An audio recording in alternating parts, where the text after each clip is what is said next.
exposition. Exposition is sometimes mixed up or confused with argumentative text. But there's a big difference between argumentative text and exposition. As I said earlier, argumentative text is more like a debate. It is talking about the two sides of a coin. There is one point and there are two opinions which are opposite to one another, and each one is trying to prove their point.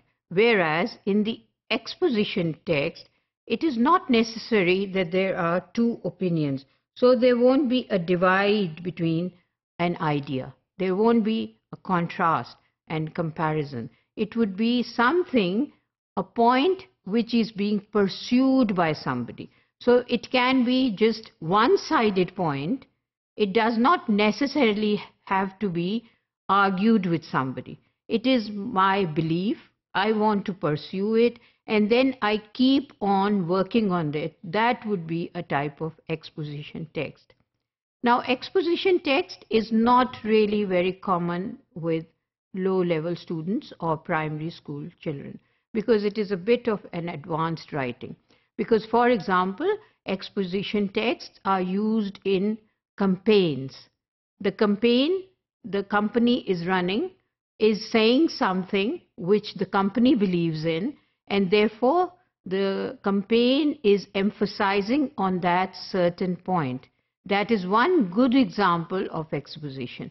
For example, we say cigarettes cause lung cancer.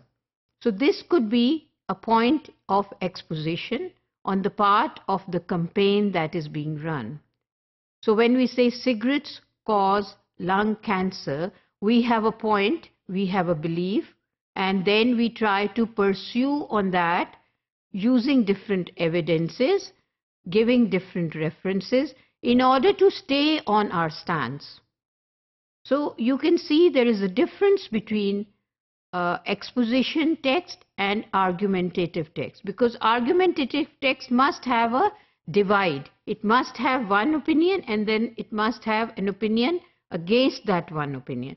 Whereas exposition text need not have an opposite opinion. There may be opposite opinions to what the campaign is running for.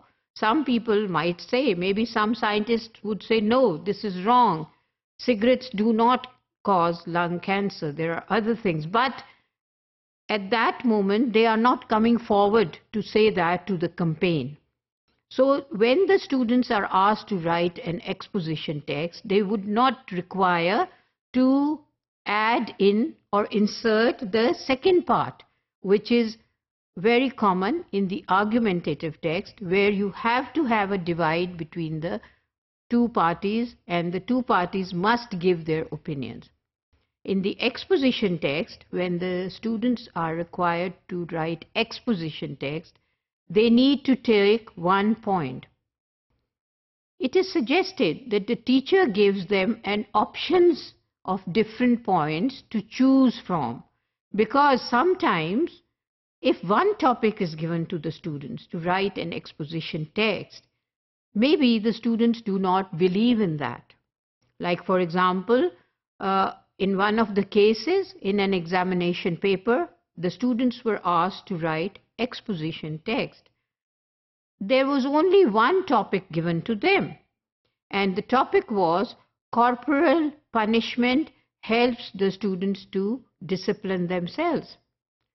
Now, this was a topic which they were supposed to pursue and say, yes, corporal punishment is good for the students to discipline themselves.